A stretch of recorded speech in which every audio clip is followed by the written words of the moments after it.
I'm Doug Coyle. I'm here with Old Glory owner Chris Dunleavy.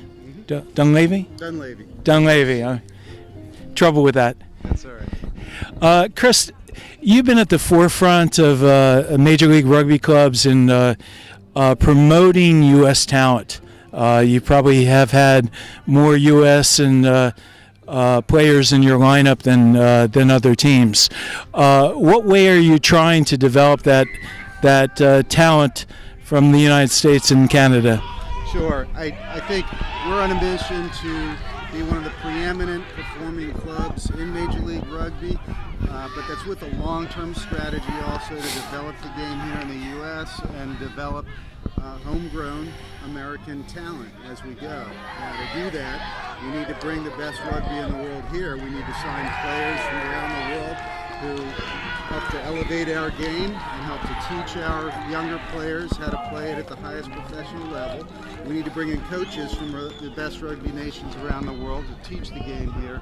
And we're very focused on developing American talent and the likes of the core of young American players that we have coming up today, like the Jack Ascaros, the Mike DeBoulises, the Corey Daniels, the Owen Sheehys, that set of characters.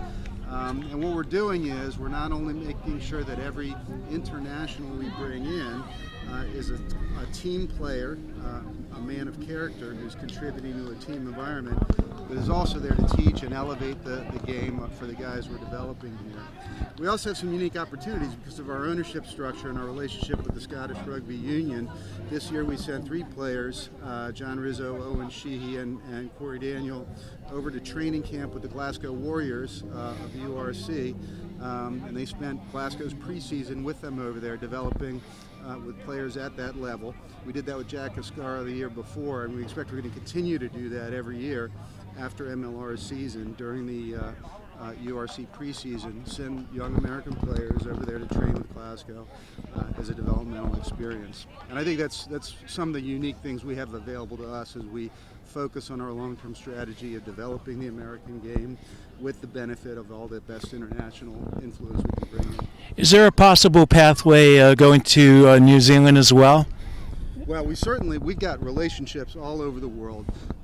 We have had some conversations with unions and clubs in New Zealand about the fact that our seasons are very complementary to each other, and one can get a full year-round rugby experience. In fact, some of our international players already do.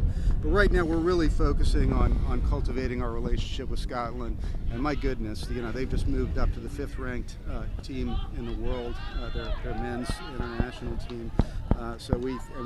Their 2 professional sides, Glasgow and Edinburgh, are very high performing. So we think we're connected with some of the best rugby in the world, and we're going to focus on developing that relationship more. Since I was last year,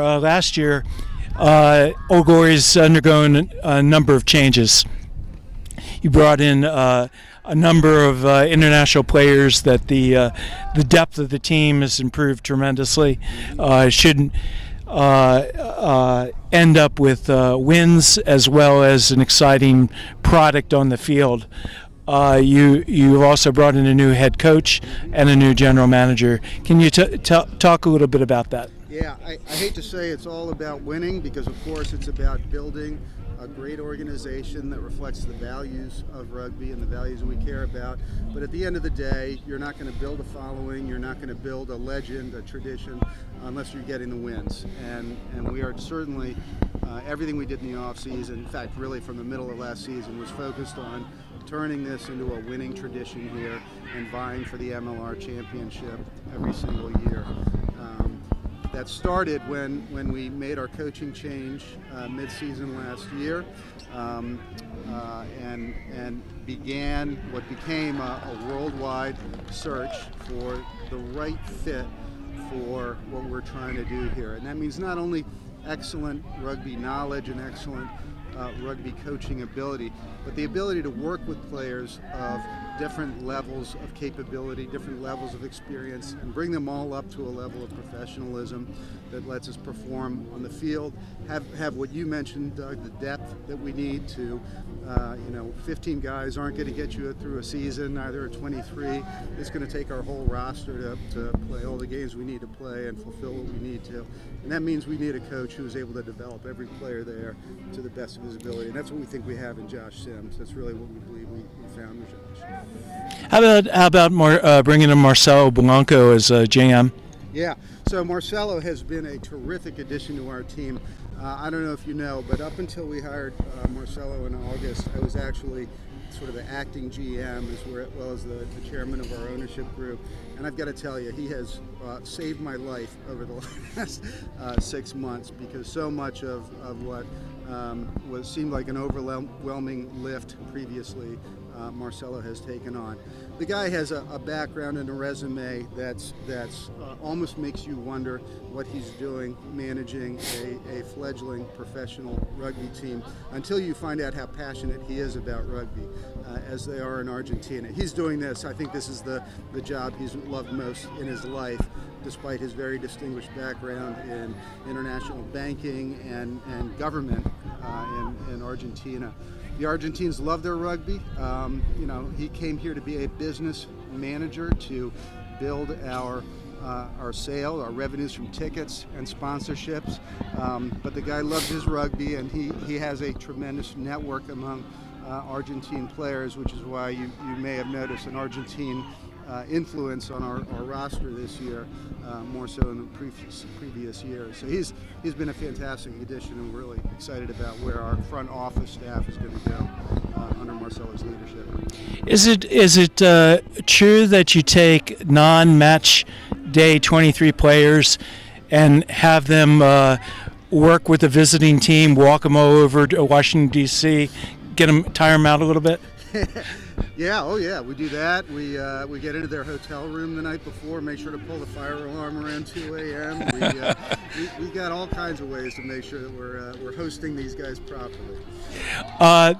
One more question. You have a unique relationship with the Naval Academy. Yep. You also have good relationships with West Point as well. Mm-hmm. Can you tell us how you attempt to promote military presence here at Old Glory? Yeah, we are certainly, look at our brand. The Old Glory brand is meant to represent the people of the National Capital Region who serve the rest of our country. Many of those are military people. Many are also civilian federal workers, or people that work with the many contractors in the area that support the government. But our region, if it's about anything, it's about serving the rest of the country. And our military are our clearest example of that. So you will see through our game day experiences all season that we put a lot of energy into honoring our military, our veterans, those that are here and those that are just in our region. And yes, because the Naval Academy is within our region, because they're building such a strong rugby program. In fact, of course, they went varsity this year and have really been performing strongly. And I'd say our relationship with West Point is really more through the players we've drafted and brought in the organization. One of them, Colin Gross, is going to get the nod at Blindside today. Young kid straight out of college, starting in an MLR game, tells you that we've got a lot of respect for what they do at West Point and the kind of talent they produced. So yeah, in rugby and out of rugby, we are big supporters of our military branches and our academies. One last thing before we go. One of the promotions that you do here, we have a little bit of noise in the background, and that's from what? The Iron Vine Shield. We've got a series of collegiate curtain raiser games before our games all season, sponsored by one of our best sponsors, Iron Vine Security. They've actually now merged with a company named ECS, but we're still calling it the Iron Vine Shield because it's such a great name. And right now we've got two of our best teams in the region. I believe we've got Mount St. Mary's and Mary Washington. Rugby East match. Rugby East. So, yeah. So it's an exciting game at every level. Well, thanks, Chris. I wish you and the team a lot of success this season. Thank you, Doug. Always appreciate the chat. Take care.